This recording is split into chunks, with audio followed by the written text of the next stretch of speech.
मनोहर दिल्ली में एक फैक्ट्री में काम करता था। उसकी पत्नी शारदा और दो बेटे गौरव और सौरभ थे। दोनों बेटे अभी छोटे थे। उनको अच्छा भविष्य देने के लिए ज्यादा पैसे की जरूरत थी, इसलिए मनोहर ओवरटाइम भी करता था। एक दिन उसने ओवरटाइम किया। अधिक थके होने के कारण उसे झपकी आ गई। वह मशीन पर काम करते समय अचानक गिर गया और उसकी मौत हो गई। तुरंत ही वहां सारे कर्मचारी जमा हो गए। मिल का मालिक घबरा गया। उसने सोचा कि उस पर केस हो जाएगा, इसलिए उसने अपने वर्कर से कहा, अरे इसे जल्दी से जल्दी यहाँ से हटाकर रोड पर डलवा दो, जिससे पता चले कि एक्सीडेंट हुआ है, वरना हम फंस जाएंगे। रात में शारदा को खबर मिली कि मनोहर का सड़क पर एक्सीडेंट हो गया है। शारदा के सिर पर तो मानो पहाड़ ही टूट पड़ा। वह रो रो कर एक ही बात कह रही थी, हे भगवान, मैं क्या करूं और कहां जाऊं? कौन मुझे सहारा देगा? इतने छोटे छोटे बच्चों का पालन पोषण कैसे होगा? मिल मालिक ने तो पहले से ही चालाकी की थी। उसने किसी भी क्लेम से बचने के लिए अपना पीछा छुड़ा लिया था। हाँ, दरियादिली दिखाने के लिए मैनेजर आया और शारदा से बोला, बहन जी, हम अपने वर्कर्स का बहुत ध्यान रखते हैं। उनकी मुसीबत में हम हमेशा साथ खड़े रहते हैं। हालांकि ये महीना मनोहर लाल का खत्म हो चुका था, अब शुरू होता, लेकिन फिर भी हम 1 महीने की पगार आपको ऐसे ही फ्री में दे रहे हैं। ऐसा एहसान जताकर मैनेजर लौट गया। अब शारदा क्या करे? उसकी समझ में तो कुछ भी नहीं आ रहा था। मिल मालिक के दिए हुए रुपयों से मनोहर लाल का क्रियाक्रम हो गया। अब तो शारदा के पास एक फूटी कौड़ी तक नहीं रही। मनोहर लाल के अंतिम संस्कार में उसके 2-4 दोस्त और 1-2 पड़ोसी ही शामिल हुए थे। उसके बाद तो सबने अपना अपना रास्ता पकड़ लिया। किसी का भी पता नहीं चला, कोई पास ही नहीं भटक रहा था। शारदा ने घर में रखे हुए राशन से 2-3 दिन का काम चलाया। उसके बाद तो उसके घर में कुछ नहीं रहा। बच्चों को भूख लगी थी। गौरव ने कहा, मुझे भूख लगी है, खाना दो, मैं तो चाय भी पीऊंगा। शारदा की आंखों से आंसू निकलने लगे। मनोहर लाल जिंदा था तो बच्चों के लिए अच्छी अच्छी चीजें लाया करता था, उन्हें घुमाने ले जाता था। शारदा ने अपने मन में सोचा, आज खाने के लिए मेरे पास कुछ भी नहीं है। यह मेरे पैरों की पायल है ना, इन्हीं को बेच दूं तो 2-3 दिन के खाने का जुगाड़ तो हो ही जाएगा। बच्चे कम से कम भूखे तो नहीं रहेंगे। यह बात उसे सही लगी। उसी दिन उसने अपनी पायल बेच दी और उससे मिले पैसों से बच्चों के लिए खाने पीने का सामान लेकर आई। तब कहीं जाकर घर में चूल्हा जला। शारदा के पड़ोस में एक गेंदा चाची रहती थी। वह बिल्कुल अकेली ही रहती थी। शारदा अपने साथ साथ उनका खाना भी बना लिया करती थी और उन्हें अपना खाना अकेले बनाने नहीं देती थी, इसलिए दोनों ही एक दूसरे के काम आते थे। गेंदा चाची शारदा के पास आई और बोली, मेरी काफी उम्र हो गई है।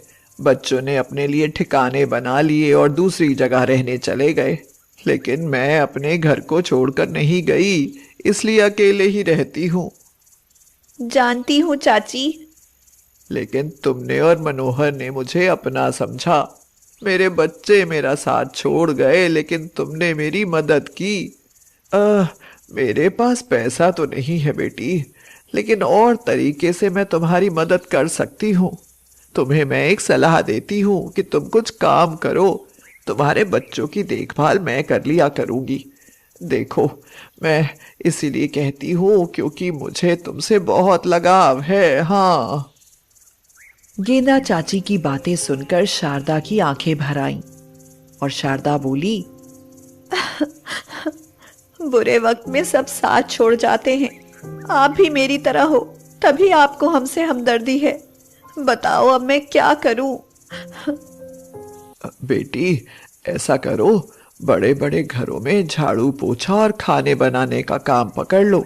तो तुम्हें आराम से इतने रुपए मिल जाएंगे कि तुम्हारा और तुम्हारे बच्चों का पेट भर जाएगा। यह बात शारदा को जच गई थी। गेंदा चाची के पास अपने बच्चों को छोड़कर वह काम ढूंढने निकली। 2-3 घरों में उसे काम मिल भी गया। अब जिंदगी की गाड़ी रफ्तार पर आ गई थी।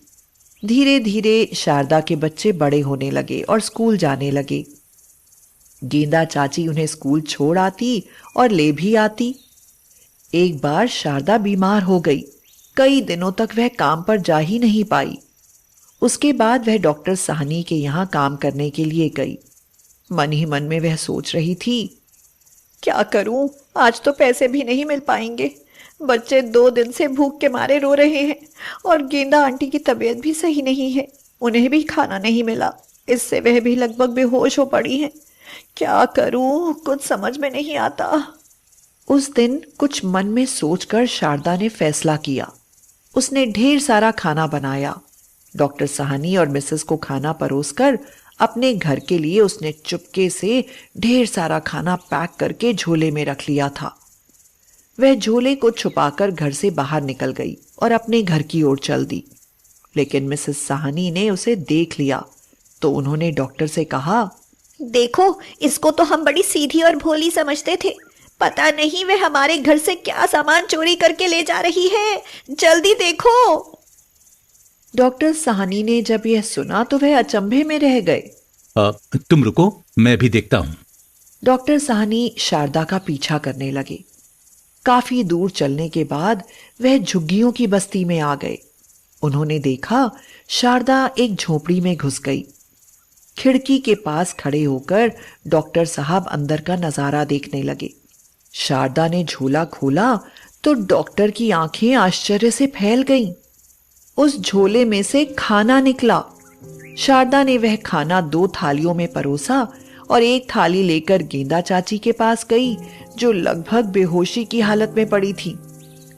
उन्हें तो शारदा ने झकझोरा और उठाया और बोली, उठो चाची, उठो, देखो मैं खाना ले आई हूँ।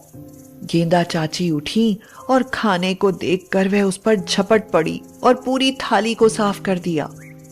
गेंदा चाची शारदा से बोली, जुग जुग जियो बेटी, तुमने मेरी जान बचा ली। दूसरी तरफ शारदा के बच्चे दूसरी थाली पर टूट पड़े थे। खाना खाकर अब उनकी जान में जान आई थी। अब गेंदा चाची ने शारदा से पूछा, इतना सारा खाना तुम्हें दिया किसने? शारदा रोते हुए बोली, चाची, मैंने जिंदगी में पहली बार चोरी की है। इसका मुझे बहुत पछतावा है, लेकिन मैं क्या करती, इसके सिवा तो मेरे पास कोई चारा भी नहीं था। डॉक्टर साहनी ने खिड़की से सारा नजारा देखा तो उनकी आंखों में आंसू भर आए। उन्हें खुद पर पछतावा हुआ कि उन्होंने शारदा पर शक किया। वह मन ही मन सोचने लगे, इंसान की मजबूरी क्या क्या नहीं कराती। फिर वे झोपड़ी के अंदर गए और शारदा से कहा, बहन, माफ करना, मैं तुम्हारा पीछा कर रहा था। मैंने तुम्हें झोला ले जाते हुए देखा था। आज से तुम सब लोग हमारे साथ चलकर रहोगे, क्योंकि हमारे तो वैसे भी बच्चे नहीं हैं। मैं इन बच्चों को अच्छा जीवन दूंगा, और वैसे भी मेरे यहां कोई बुजुर्ग नहीं है। गेंदा चाची मेरे घर में रहेंगी तो मां की कमी नहीं खलेगी। इस तरह से अब शारदा के जीवन में फिर से खुशियां लौट आईं।